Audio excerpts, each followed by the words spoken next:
Assalamu alaikum students. Today we are going to discuss about the topic that is firms. We are going to see in detail that what the Cambridge syllabus outline is about firm. So in this lesson we are going to cover only this section, that is 3.4.1, different types of firm, under which we are going to discuss about the primary sector, secondary sector, tertiary sector, its definitions and examples. Along with that, we are going to discuss about the private sector, public sector, and according to the size, that is small and large and the medium sized firms, and what are the advantages and disadvantages of it. The risk, the merger, and the economy, diseconomies, and these questions will be discussed in another lesson, inshallah. So, what we are going to learn by the end of this lesson? By the end of this lesson, you will be able to describe the classification of the firm in terms of sectors, ownership, and size. You can also analyze the reasons for the existence of the small firms, and you will be able to discuss the advantages and disadvantages of the firm. Most of the time we get the question related to why small firms remain small. So for that we need to think about the advantages, that why they want to remain small. So if we know the advantages of the small firm, so we can easily answer that particular question, right? So moving forward, first of all, we need to know that what the industries are. So industries consist of many firms producing same product. Means that let's suppose there are soap firms जैसे कि Lux है, Rexona है, Lifebuoy है, Dove है. These are all the firms. Now these come under the heading of soap. Soap की industry है, and under that we have different types of firms producing soap. तो soap industry हुई और बाकी जो है वो हमारी क्या हो गई हैं, firms हो गई हैं. So it says that the three major stages of production are, production three phases पे होती है, primary, secondary and the tertiary. Now we are going to discuss in detail one by one all these three. So by sector, so we have three sectors: primary sector, secondary sector and tertiary sector. Sector, firm operates in different parts of the economy called sector. Primary sector, for example, if we are extracting national resources, जैसे कि अगर आप coal mining कर रहे हो, gold mining कर रहे हो, ठीक है, or either you are using natural resources, you are catching the fishes, you sorry fish, you are doing farming, mining, forestry, all the examples which are related to the natural resources come under the primary sector. Then that is mainly involves the extraction and use, or how we are going to extract natural resources and how we are going to use natural resources. So everything which is related to natural resources will come under primary sector. When we take these raw material from the primary sector and turned into the finished good, आपने raw material लिया है, coal लिया है, oil लिया है, manufacturing के लिए लेके गए हो, cotton ली है, yarn लिया है, उसको manufacturing के लिए लेके गए हो, जहाँ वो जाके manufacture हुआ है, process हुआ है, that sector is known as secondary sector. For example, car manufacturing, construction, textile production. ठीक है, टेक्सटाइल प्रोडक्शन में जैसे मैं आपको कह रही हूँ कि यॉर्न है, कॉटन है, आपने इनको यूज किया है, these were primary goods, raw material. Now we are going to use this raw material for the manufacture of the clothes. तो जहां पे मैन्युफैक्चरिंग हो रही है that is known as secondary sector. Now अब जो चीजें बन गई हैं, we need to sell to the consumer और टू द बिजनेसेस. अब कैसे सेल करेंगे हम उस प्रोडक्ट को? So that someone is providing the services. So those who are providing the services will come under tertiary sector. जैसे कि salesman है, वो आपको कोई चीज नहीं दे रहा है, he is providing his services. banker है, he is providing his services. Lawyer, teacher, doctors, salesman, these all are providing services, right? So those who are providing services, so those the sector is known as tertiary sector. Now moving towards the classification by ownership. Ownership means who owns and control the business. ठीक है, किसके पास ownership है, कौन उसको control कर रहा है. सो इसके accordingly again that is divided into three parts: private sector, public sector and joint sector. Private sector mean that if it is owned by the private individuals and their main aim is to earn the profit. जिसकी example हमारे पास आ जाती है sole tradership, partnership, public limited company, private limited company, or you can say franchising. In public sector, it comes the business which is owned and controlled by the government, and its main motive is not to earn profit, right? जैसे कि police है, public school है, state own enterprises हैं, national postal services है, these come under public sector.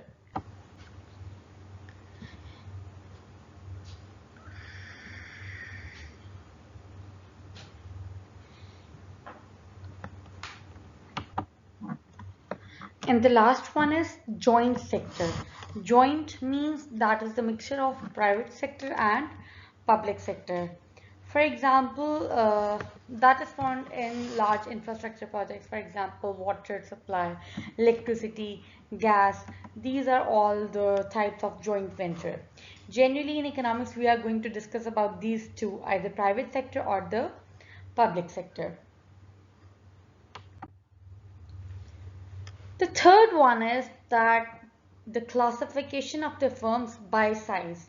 So according to size, there are small enterprise, medium enterprises and large enterprises. Small enterprises means that they have few employees, for example under 50, low revenue and limited market reach. मतलब they can reach to a limited customers, and generally it is owned and managed by the owner. For example, अगर कोई छोटी bakery shop है, a small car repair shop, so that is a small business which is generally owned and controlled by a sole tradership, so that will come under small enterprises.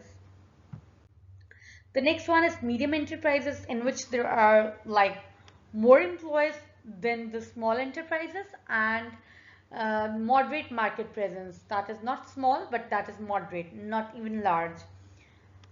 Their management is more structured. Regional manufacturing firms जो छोटी मोटी firms होती है that are not multinational, but अगर हम local level पे कोई firm की बात करेंगे तो medium enterprises में आ जाएगी. Then moving towards large enterprises means that there are thousands of employees and they work both nationally and internationally, and they have high revenue, and their structure is like they have a wide structure and a tall structure, both hierarchy wise they have both structures. For example, there are multinational corporations, for example Apple, Toyota, Nestle. These are multinational organizations. Again, how size can be measured of these firms? By using the number of employees. If the employees are less than 50, that would be small. More than 50, that would be considered as medium. And if there were 1,000 employees, so that would be considered as large firms, right? Again, this is about revenue, market share, capital employed, and output. So these are the points regarding which we can discuss about the size of the firm. If we get a question in papers regarding the size of the firm, so we can discuss these factors under that question, right? So we should know that we have learned about the, if they say that why the small firms remain small, or what are the factors uh, or what are the factors due to which we can measure that what is the size of the firm. So these are the factors, that is number of employees, revenue, market share, capital employed, and output. So this is the table related to the classification of the firms by sector, by ownership, and by size. So these are three different headings, and these are examples.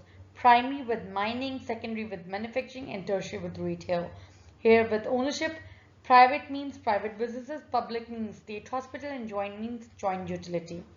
And by size, small one is corner shop, medium is local factory, and large is MNC. So these are all the classifications which we have read before. These are the criteria, I mean these are the headings under which we have studied about these examples. Now, we are going to discuss about the advantages and disadvantages of the small firm and the advantages and disadvantages of the large firms. So, small firm, despite the benefits of the growth, a large portion of the firm in the country are small. They want to remain small. Why? The advantage of small firm is that they have close customer relationship. They are linked with the customer. If let's suppose there is a corner shop, if I am owning a shop that in which I am a sole trader, so it means that I know the customer personally because I myself is providing the services, and it's my own business, so better customer service and loyalty can be given.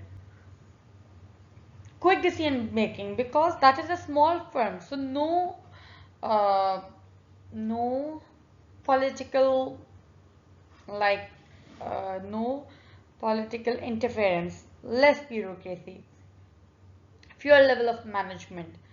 Small businesses, so thodi management होगी. Fast response to market change. If the people say, let's suppose if I am operating the business of fries and one says that okay, I need more ketchup, so I can do right away. Faster response as compared to the other businesses. Number third is flexibility. Flexibility means that whatever there is a change in demand or in the marketing conditions, the owner can easily adopt it and can make changes accordingly. Lower cost means because it's a small business, so the rent, wages are lower than the other one. They have few resources, so they will use those resources efficiently because they have already few resources, and they would be motivated owner because that is directly involved in that business and it's his personal benefit in success. If he'll success, if he'll get success, so he'll directly get the benefit. And employees may feel more valued because let's suppose that the employer has a direct relationship with the employee, so they feel value. Okay, we are the part of the business, right? But there are certain disadvantages as well for being a small business, like it has a limited access to finance. It's very difficult for them to borrow a large amount of money from the bank, as they have less capital, so they cannot make huge investment and they cannot grow easily. Second is lack of economies of scale. Economies of scale always occur when you produce at a higher or at a larger scale. So we'll discuss this one in the next upcoming lessons, inshallah. Limited market research means as they are local or regional, so do not have more finances for the research. So they have only a small market in which they can make their research. So it's very difficult for them to compete with the large firms. Dependence on the owner, as the owner is the one who is going to run the business if it's a sole tradership. So if he get ill, nobody is going to do work over there. So that business will suffer. And limited product range, because they have limited amount of money, so they cannot offer diverse products. So that is why their product range is limited. Now, moving to where the advantages and disadvantages of large firm. So first of all, we are going to discuss about the advantages. So for advantages, first of all is economies of scale. As I have told you earlier, that economies of scale are linked with the production on a large scale. If you are producing on a large scale, so it means that you will enjoy the economies of scale. Then market power means as you are producing on a large scale, so you can influence the prices. Your brand, you will be having a brand name. If everybody is going to recognize you, you can easily get loans from the bank. You can hire skilled workers, and even you can produce more types of good. That is a diversification, that if you are going to make loss from any of one of the products, so that loss can be covered from the other one. That is market diversification. Means कि अगर मैंने हमें ना अगर मैं large scale पे produce कर रही हूँ, तो फिर मैं क्या करूँगी, मैं एक से ज़्यादा प्रोडक्ट्स प्रोड्यूस करूँगी. इसका मतलब क्या होगा कि अगर मेरी एक प्रोडक्ट में लॉस हो रहा है, तो कोई दूसरी प्रोडक्ट तो वहाँ पे प्रॉफिट हो रहा होगा ना. सो इसका मतलब I can cover that loss from the that profit, right. So that is known as market diversification. यही हमने बात की थी कि स्मॉल फर्म्स डाइवर्सिफाई नहीं कर सकती, उनके पास लिमिटेड अमाउंट ऑफ कैपिटल होता है. लेकिन लार्ज फर्म का यही एडवांटेज है that they can produce diversified products. And the last is disadvantage.